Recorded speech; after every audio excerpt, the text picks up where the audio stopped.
Sebelum mulai pelajaran, kita berdoa terlebih dahulu. Doa mulai.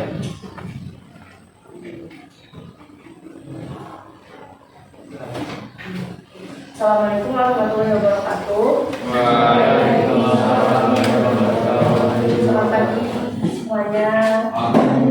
Gimana kabarnya hari ini? Sehat? Ini. Oke. Untuk hari ini siapa yang akan masuk? Selain Patricia ada selain Cia mungkin bisa disiapkan dulu ya yang tulisnya untuk mencatat. Mungkin ada yang ingin menyampaikan mengenai materi kemarin atau klasifikasi. Klasifikasi itu apa sih? Ada yang mau menyampaikan? Atau mau saya tunjuk? Oke, boleh. Siapa namanya?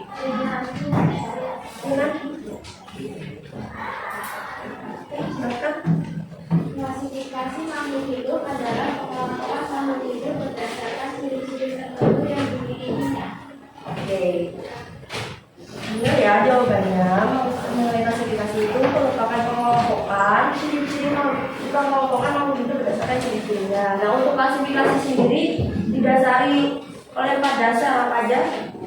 Yang menjawab? Boleh? Klasifikasi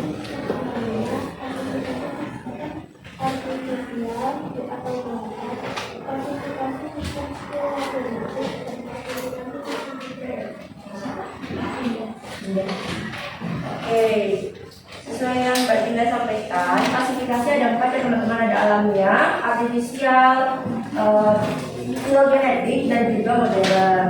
Nah, pada dasar klasifikasi buatan atau artifisial itu kan ada terbentuknya urutan takson. Urutan takson itu apa aja? Ada yang masih ingat? Belum. Ya, ngobrol. Ini. Oke, di bagian spesies terdapat yang namanya penamaan ilmiah, yang mana itu berguna untuk menamakan suatu spesies tertentu. Nah, menurut kalian sebelum kita masuk ke penamaan ilmiah, ada nggak sih persamaan dari gambar ini selain mereka itu sama-sama buah?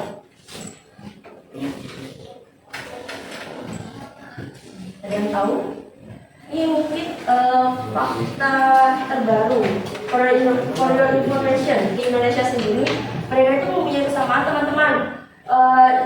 Kesamaan dalam penyebutan, di mana keduanya itu disebut gedang. Hanya saja pada bahasa Jawa gedang itu yang berarti bisa, sedangkan di bahasa Sunda gedang itu adalah pepaya. Nah, adanya persamaan di setiap, adanya perbedaan di setiap wilayah Indonesia yang mana itu penyebutannya sama, menyebabkan masyarakat itu pasti bingung. Kalau misalkan orang Sunda ke Jawa, ibu mau beli gedang di pasar gitu, ibunya pasti nanya mau beli pisang. Nah, sedangkan ibunya yang pengen pembeli atau pengen beli itu pasti belinya pengennya pepaya. Nah, makanya dari itu di dalam konteks biologi sendiri itu diadakannya namanya penamaan ilmiah.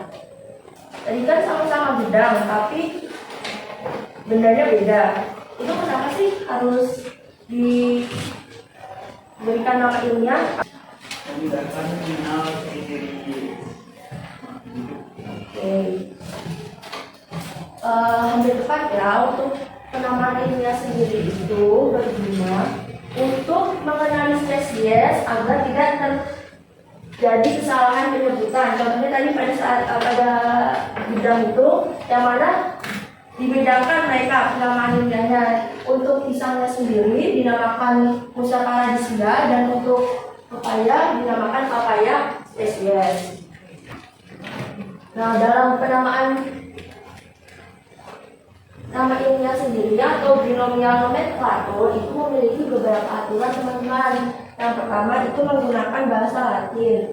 Contohnya di sini itu pisang ya. Pisang itu bahasa Latinnya Musa paradisiaca.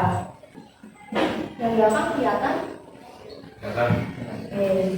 Nah, untuk aturan yang ketiga, kata pertama ditulis dengan awalan huruf kapital. Di mana huruf untuk kata pertama itu wajib kapital ya teman-teman. Bisa saja sudah kapital?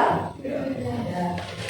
Terus untuk kata kedua juga ditulis dengan huruf kapital. Jadi untuk paradisia P ini huruf kecil. Nah, jika diketik penulisannya itu harus dimiringkan atau diberi tanda italik. Sedangkan kalau untuk ditulis kita wajib menimbuhkan yang namanya garis bawah. Nah, untuk garis bawahnya itu sendiri nggak bisa langsung di sini teman-teman, nggak bisa. Jadi harus per kata. Paham sampai sini? Oke. Mungkin di sini ada yang mau mencoba menuliskan. Saya kasih contoh.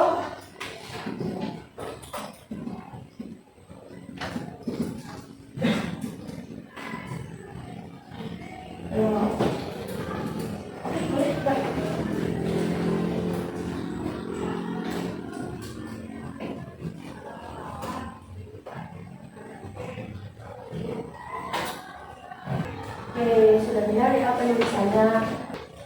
Nah, di sini ada contoh lain dari penulisan nama ilmiah yang mana untuk spesies ini yaitu Panthera tigris sumatera atau merupakan apa yang digambarnya teman-teman? Harimau apa? Harimau Sumatera. Nah, di sini ada huruf P yang mana huruf P itu merupakan nama penemu yaitu pokok.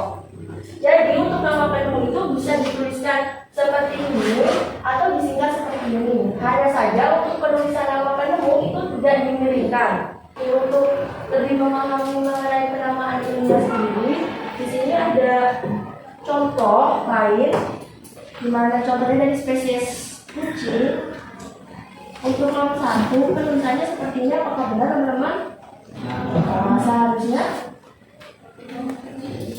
jawabnya mana yang kecil? Elis sama Patus. Seharusnya kecil. Ini untuk contoh pengetikannya teman-teman. Seperti ini benar. Untuk yang bawah apakah benar? Seharusnya ini bukan. Untuk yang nomor 7 karena gimana? Yang itu tolong suaranya siapa yang menjawab tadi? Tangan nggak apa-apa? Ada garis, oke. Nggak boleh double ya teman-teman. Kalau misalkan diketik tidak boleh di garis bawahi. Tapi kalau penulisan secara di kertas atau di papan tulis itu wajib di garis bawahi. Untuk yang selanjutnya yaitu perkembangan sistem klasifikasi sendiri. Untuk sistem klasifikasi sendiri yang kita gunakan hingga saat ini merupakan sistem klasifikasi yang diusulkan oleh Whittaker yang mana 5 kingdom. Nah, untuk contoh 5 hidupnya sendiri di 5 kingdom atau yang diusulkan oleh Whittaker itu ada plante yang mana termasuk tumbuh-tumbuhan golongan ke dalam kingdom ini, animalia atau hewan-hewan golongan ke dalam kingdom animalia, protista itu seperti bakteri dikumpulkan pada bagian protista, monera atau hewan-hewan yang strukturnya lebih sederhana dan juga kuning yaitu jamur atau papang. Itu omongan ke dalam kingdom ini.